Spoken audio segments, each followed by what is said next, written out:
ചിക്കമംഗ്ലൂരിൽ അപകടത്തിൽ മരിച്ച ശ്രീനന്ദയുടെ മൃതദേഹം പാലക്കാട്ടെ വീട്ടിലേക്ക് എത്തിക്കുന്നതിന്റെ ദൃശ്യങ്ങളാണ് നമുക്ക് കാണാൻ കഴിഞ്ഞത്.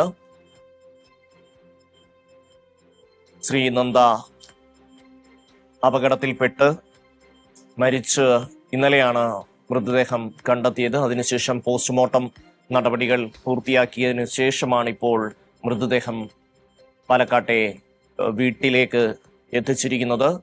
15 വയസ്സുള്ള ശ്രീനന്ദ കുടുംബത്തോടൊപ്പമാണ് ചിക്കമംഗ്ലൂരിൽ വിനോദ യാത്രയ്ക്ക് പോയത്. അവിടെ ട്രക്കിങ്ങിന് ഇടെയാണ് ഈ കുട്ടി വലിയ ആഴത്തിലേക്ക് പതിക്കുകയും ഏതാണ്ട് 4 ദിവസത്തോളം ഇതിനെ കാണാതാവുകയും ചെയ്തിരുന്നു. പിന്നീട് വിശദമായി നടത്തിയ പരിശോധനയിലാണ് ഈ പെൺകുട്ടി മരിച്ച നിലയിൽ കണ്ടെത്തിയത്. ഏകദേശം 1500 അടി താഴ്ചയോളം ഉള്ള ഒരു സ്ഥലത്താണ് ഇതിൻ്റെ മൃതദേഹം കണ്ടത്. വീഴ്ചയിൽ പറ്റിയ പരിക്കാണ് മരണത്തിന് കാരണം എന്നുള്ളതാണ് പോസ്റ്റ്മോർട്ടം റിപ്പോർട്ടിൽ വ്യക്തമാക്കിയിട്ടുള്ളത്. നേരത്തെ ഈ കുട്ടിയുടെ മരണത്തിൽ ദുരൂഹതയുണ്ടെന്ന് കുടുംബം ആരോപിച്ചിരുന്നു. ഇവരോടൊപ്പം തന്നെ മാതാപിതാക്കളോടൊപ്പം ബന്ധുക്കളോടൊപ്പമാണ് ചിക്കമംഗ്ലൂരിൽ ശ്രീനന്ദ എത്തിയത്. അവരുടെ കൺമുന്നിൽ നിന്നാണ് പെട്ടെന്ന് ഈ കുട്ടി മറഞ്ഞുപോയത്.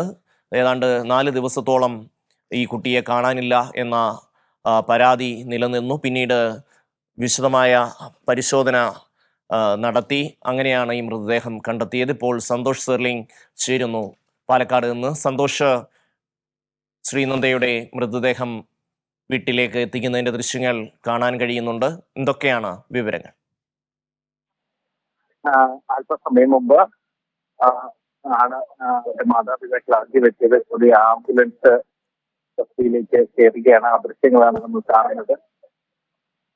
ആംബുലൻസിൽ നിന്നും ശ്രീനന്ദയുടെ വിപുലമായ ദേഹം പുറത്തേക്ക് എടുക്കുന്നു. അല്പം മുമ്പ് ബന്ധുക്കൾ അറിയിച്ചത് ആദ്യം വീട്ടിനുള്ളിലേക്ക് കൊണ്ടുപോകും. ഒരു 5 മിനിറ്റത്തേക്കാണ്. മുത്തശ്ശനുണ്ട്, സഹോദരനുണ്ട്. അവർക്കൊന്ന് കാണാൻ വേണ്ടി മാത്രമാണ്. മറ്റു ബന്ധുക്കൾ ആരെയും ഉള്ളിലോട്ട് കടത്തുന്നില്ല. അതിനുശേഷം വീട്ടിനുള്ളിലേക്ക് മുറിയിലേക്ക് കൊണ്ടുപോയി സഹോദരനും മുത്തശ്ശനും കാണിച്ചു കൊടുത്തതിന് ശേഷം പുറത്തേക്ക് കൊണ്ടുവരും. പുറത്തേക്ക് പൊതുദർശനത്തിനായി ഉള്ളിലേക്ക് വീട്ടിനുള്ളിലേക്ക് ശ്രീനന്ദയുടെ മൃതദേഹം കൊണ്ടുപോയി. എന്തായാലും തുറന്ന് അദ്ദേഹം കാണിച്ചു കൊടുക്കാൻ കഴിയുന്ന ഒരു അവസ്ഥയൊന്നും അല്ലല്ലോ. 4 ദിവസമായതാണ്. പോസ്റ്റ്മോർട്ടം നടപടികളും പൂർത്തിയായതാണ്. വളരെ അടുത്ത ബന്ധുക്കൾ മാത്രം. എന്തായാലും ആളിലെ പ്രധാന വാതിലടച്ചു. ഒരു 5 മിനിറ്റ് അവർക്ക് മാത്രമായി അവസാനമായി ശ്രീനന്ദയെ കാണുകയാണ്. ശ്രീനന്ദ കളിച്ച് ഉല്ലസിച്ച് വളർന്ന വീട്, അതുപോലെ വളർത്തിയ മാതാപിതാക്കൾ അവർ അവസാനമായി കാണുകയാണ്. എന്റെ അമ്മ വർഷം അമ്മയും അച്ഛനും വന്നപ്പോൾ പോലും വീട് പെട്ടെന്നൊരു പൊട്ടിക്കരച്ചിലേക്ക് പോയി. അത് കഴിഞ്ഞ സമയത്തിന് ശേഷം പുറത്തേക്ക് കൊണ്ടുവരും. പുറത്തേക്ക് കൊണ്ടുവന്നതിന് ശേഷം പിന്നെ ശ്രീനന്ദയെ അവസാനമായി കാണാൻ എന്റെ സഹപാഠികൾ എത്തിയിട്ടുണ്ട്, പരിചയക്കാരുണ്ട്, മറ്റു ബന്ധുക്കളുണ്ട്. അവർക്കായി കൃത്യസമയം വെച്ചിരിക്കും. ഏകദേശം 1 മണിവരെ എന്തായാലും എല്ലാവർക്കും കാണാനുള്ള സൗകര്യം ഉണ്ടാകും എന്ന് തന്നെയാണ് പ്രതീക്ഷിക്കപ്പെടുന്നത്. പക്ഷെ ആർക്കും പെട്ടെന്ന് അംഗീകരിക്കാൻ പറ്റുന്നതല്ല ഈ വിയോഗം. അതുകൊണ്ട് തന്നെയാണ് പലതരത്തിലുള്ള ദുരൂഹതകൾ പറയേണ്ടി വന്നതുപോലും. അത്രയൊരു മാനസികാവസ്ഥയിൽ തന്നെയാണ് നമ്മളെല്ലാവരും മനസ്സിലാക്കും എന്ന് തന്നെയാണ് അവർ കരുതുന്നത്. ശ്രീനന്ദ ജനിച്ച് കളിച്ചു വളർന്ന നാട്, വീട് അവിടേക്ക് എത്തിയിരിക്കുകയാണ്. 10ാം ക്ലാസ് പരീക്ഷ കാത്തിരുന്നതാണ്. സ്കൂളിലും എല്ലാ കലാകായിക മത്സരങ്ങളിലും സജീവമായിരുന്നു എന്നാണ് ഇപ്പോൾ സഹപാഠികൾ പോലും പറയുന്നത്. വളരെ സജീവമായിരുന്നു. വീടിന് സമീപമുള്ള സ്കൂളിലാണ് 7ാം ക്ലാസ് വരെ പഠിച്ചത്. അതിനുശേഷം 1 കിലോമീറ്റർ മാത്രം ദൂരത്തുള്ള പനമ്പള്ളി ഹൈസ്കൂളിലേക്ക് മാറുകയൊക്കെ ചെയ്തിരുന്നു. അപ്പോ അവിടെയും 2 ഡിവിഷനാണ് അത്ര 10ാം ക്ലാസ്സിൽ. 2 ഡിവിഷനുള്ളവർക്കും എല്ലാവർക്കും പരിചയമാണ് ശ്രീനന്ദ.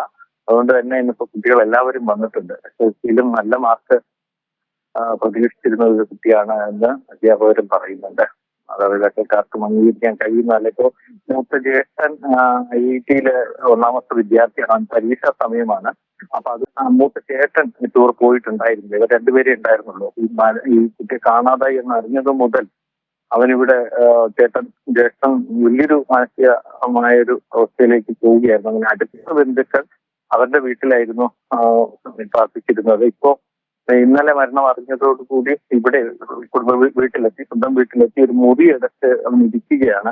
മുത്തശ്ശനൊക്കെ വിളിച്ചാൽ മാത്രമാണ് അവൻ പോകുന്നത്. അവന് പോലും ജീവിക്കാൻ കഴിയുന്നത്. ഇപ്പൊ മരണം അറിഞ്ഞപ്പോ ആകെ തകർന്നു പോയി ജ്യേഷ്ഠൻ എന്നാ പറയുന്നത്. ഇപ്പൊ അവന് ആ ചേട്ടനെ കാണിക്കാനാണ് നമ്മൾ ദേഹം ഇപ്പൊ വീട്ടിനുള്ളിലേക്ക് കൊണ്ടുപോയിരിക്കുന്നത്. പിന്നെയുള്ളത് മുത്തശ്ശൻ.